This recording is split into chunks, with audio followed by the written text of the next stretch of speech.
Welcome to Newsmax TV. I'm Kathleen Walter. With us now via Skype is Al Cardenas, chairman of the American Conservative Union. Al, great to see you and welcome back. Delighted to always be with you. Well, the U.S. Senate is due to vote this week on whether to approve an attack on Syria in the wake of alleged chemical weapons use that killed hundreds there. Secretary of State John Kerry says that the Syrian government has a week to hand over the weapons or face strikes. What is the American Conservative Union's position on possible strikes in Syria?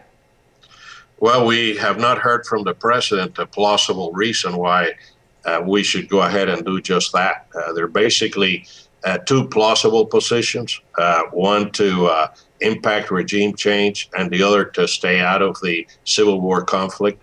But neither of those positions is the one espoused by the president. He wants to I think, punish, so to speak, the Assad regime for killing slightly over 1,000 poor citizens by poisonous gas. Well, we've had over 150,000 people killed, men, women, and children, in this civil war. All of a sudden, less than 1% of people are killed in one method, and he wants to punish their regime without a regime change in mind, and frankly, without a set course that Americans can be optimistic about. I think that it's a bad decision.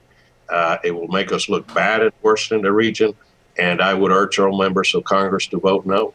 Now, Bashar al-Assad tells Charlie Rose that the U.S. should expect every action in response to strikes in Syria. Is this a viable concern or just saber-rattling in your view?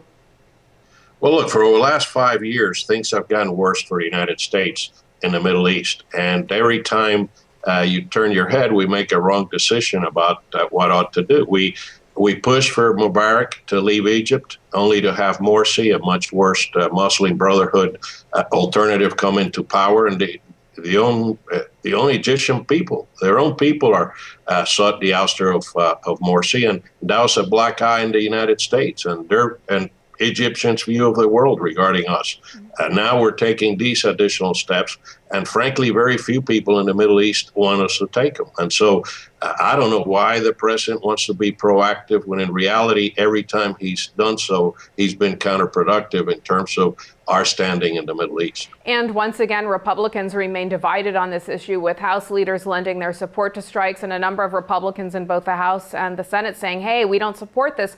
What do you make of this division within the party and the fact that a number of Republicans, many of whom are aligned with the Tea Party, are backing away from the GOP's normally hawkish stance? Well, look, the establishment of the party is perhaps supporting President Obama, not because they think his policy is sound. It's because there's been a tradition in the United States that he's a commander-in-chief.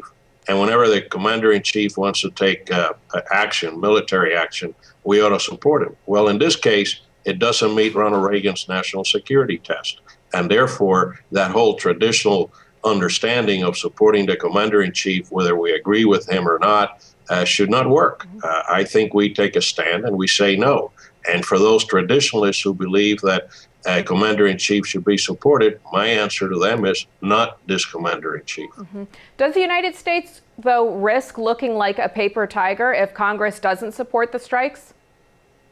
Well, there are members of Congress who want to go further.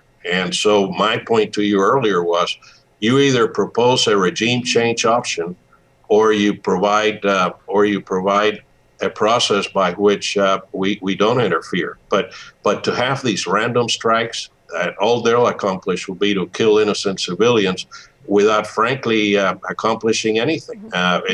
We've been told by intelligence sources that these poisonous gas canisters have been moved from their current location. We really don't know where they are.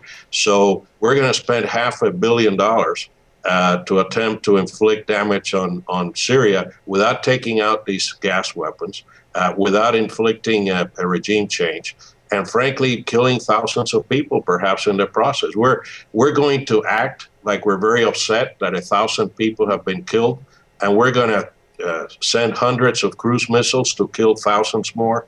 Tell me where that makes any sense. Senator Rand Paul, who's already said that he opposes the strike, says he's weighing his options for stalling a vote in the full Senate. He's said to be considering a filibuster, which he used earlier this year. Would you support a Rand Paul filibuster? And what other options does Congress have to stop the president? Yes, it's a serious enough matter that I would support a filibuster in the Senate or any action, frankly, that prevents the president from this reckless action. Last question for you, Al. Secretary Kerry has been ambivalent over whether Barack Obama would use his powers to ignore the legislative chamber if it were to reject an attack. He has a habit, we know, of acting unilaterally. Pat Buchanan has told me last week in a Newsmax interview that if the president starts a war without the approval of Congress, that it is an impeachable offense. Are you concerned that the president would act unilaterally here? And if so, how should lawmakers hold him accountable? The president and the White House insisted at first that they had constitutional authority to embark on this foolish mission. In my opinion, they don't. I think that wise heads prevailed, and eventually he's now seeking the approval of the Congress. I don't believe he's got constitutional authority to embark on yet a new effort of this nature. You mentioned Assad earlier. He said that there would be repercussions that would cause additional military conflicts if he took this step. Well, those are the kind of things that Congress needs to weigh in on, and that's why Congress needs to vote, just like they voted when President Bush sought Congress's approval to take action regarding Iraq. All right, Al Cardenas, chairman of the American Conservative Union, thanks for being with us today. My pleasure. Good to be with you. And thank you for watching Newsmax TV.